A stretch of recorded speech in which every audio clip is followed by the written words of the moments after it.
En nuestro país existen tres ramas del poder público. Una es la rama ejecutiva, la rama legislativa y la rama judicial. Por su parte, la rama ejecutiva es la que se encarga de la implementación y la administración de las leyes. La rama legislativa es la responsable de la creación y de la aprobación de estas mismas leyes. Y la rama judicial es la rama que se encarga de la interpretación y la aplicación de las leyes. Es importante mencionar que los tribunales y los jueces también forman parte del poder judicial. ¿Existen entidades que no hacen parte de las ramas del poder público? Claro que sí. Están, por ejemplo, las entidades territoriales autónomas, están las entidades descentralizadas también, están dentro de categorización, como por ejemplo el Instituto Colombiano de Bienestar Familiar o la empresa de energía de Bogotá, por ejemplo. Y por último tenemos las entidades de control como la Contraloría o la Procuraduría. La segunda pregunta es, desde su punto de vista, ¿las ramas del poder público son independientes? Bueno, desde mi punto de vista, yo considero que la Constitución establece la separación de poderes como un principio fundamental y establece que cada rama tiene funciones y responsabilidades específicas.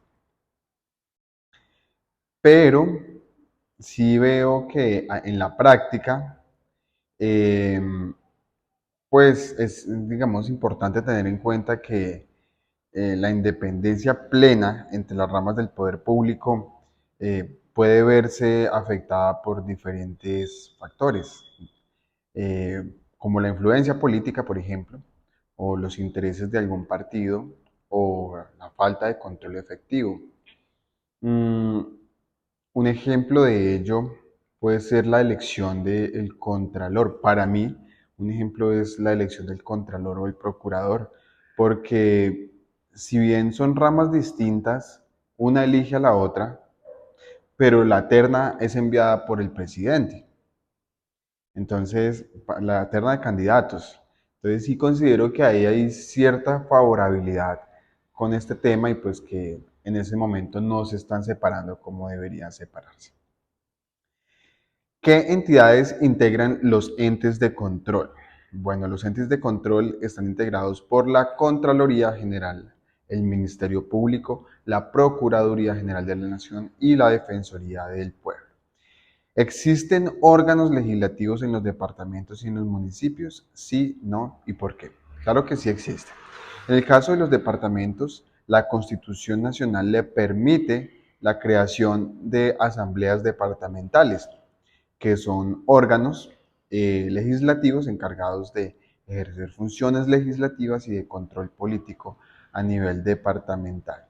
Por su parte, los municipios, la Constitución y las leyes establecen la posibilidad de que estos pues cuenten con consejos municipales, que son órganos legislativos a nivel más local. Los consejos están integrados por concejales elegidos por voto popular en cada municipio y tienen la responsabilidad de aprobar funciones de ejercer más bien funciones de control político y de controlar la gestión del alcalde y ejercer otras funciones que la ley ha determinado. ¿A qué rama del poder público pertenece la justicia militar? La justicia penal militar generalmente se considera como una rama especializada del poder judicial. En muchos países, incluyendo Colombia, existe un sistema de justicia penal militar que se encarga de juzgar delitos cometidos por miembros de las Fuerzas Armadas o relacionados con la disciplina militar. La siguiente pregunta es, ¿cuáles son los sectores y niveles que existen en el organigrama del Estado? Bueno, el organigrama del Estado colombiano presenta varios sectores y niveles, digamos reflejando la estructura y la organización del gobierno y la administración pública en el país. A continuación voy a mencionar los principales sectores y niveles que existen en el organigrama del Estado colombiano. En el Poder Ejecutivo tenemos a nivel nacional el presidente de la República, el vicepresidente, ministros y demás órganos y entidades del gobierno central. En el nivel departamental tenemos los gobernadores, los secretarios departamentales y las entidades descentralizadas a nivel departamental. En el nivel municipal tenemos a los alcaldes, las secretarías municipales y entidades descentralizadas al mismo nivel municipal. En cuanto al poder legislativo, tenemos a nivel nacional el Congreso de la República conformado por el Senado y la Cámara de Representantes. A nivel departamental tenemos entonces las asambleas departamentales y a nivel municipal tenemos los consejos municipales.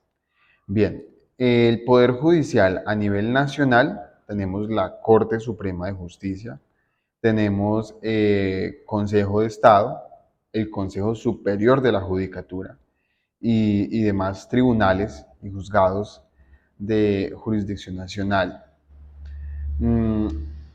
A nivel departamental tenemos los tribunales superiores de justicia y los demás juzgados de la jurisdicción departamental. Y a nivel municipal tenemos los juzgados de jurisdicción municipal o los juzgados promiscuos municipales. En los órganos de control tenemos la Contraloría General de la República, encargada de la vigilancia fiscal y el control de los recursos públicos. Tenemos la Procuraduría General de la Nación, que es la responsable de la vigilancia disciplinaria de los servidores públicos. Tenemos la Auditoría General de la República, que es la que se encarga de la auditoría y control de la gestión fiscal del Estado. Además de estos sectores y niveles, existen otros organismos e instituciones que tienen funciones específicas en el organigrama del Estado colombiano, como los organismos de control territorial, los entes de regulación y supervisión, las entidades de planificación y desarrollo, entre otros. La siguiente pregunta es, ¿qué es la descentralización, la desconcentración y la delegación administrativa? Pues bien, la descentralización implica transferir autoridad, competencias y recursos desde el nivel central del gobierno hacia entidades territoriales autónomas, como por ejemplo los departamentos y los municipios. Es un proceso mediante el cual se busca otorgar mayor autonomía y capacidad de decisión a nivel local, permitiendo que las entidades territoriales tomen decisiones y gestionen asuntos de interés local de manera más efectiva. Por ejemplo, el gobierno nacional puede transferir la responsabilidad de la administración de la educación o la salud a las autoridades locales, permitiéndoles adaptar las políticas y programas a las necesidades y particularidades de cada región. Por su parte, la desconcentración es un proceso mediante el cual se delegan ciertas funciones y competencias administrativas desde una entidad central hacia unidades administrativas subordinadas dentro de la misma entidad. Un ejemplo es cuando un ministerio establece oficinas o direcciones regionales en diferentes departamentos para facilitar la atención y prestación de servicios a la comunidad a nivel local. La delegación administrativa implica una transferencia de autoridad y responsabilidad de una entidad superior hacia una entidad o un individuo subordinado. Un ejemplo de esta delegación administrativa puede ser cuando, por ejemplo, el Ministerio de Transporte delega la supervisión y el control de una obra vial a una entidad especializada, como lo puede ser el Instituto Nacional de Vías, el INVÍAS. A través de esta delegación, el INVÍAS asume la responsabilidad de ejecutar y supervisar la obra, tomando decisiones y actuaciones en nombre del Ministerio de Transporte.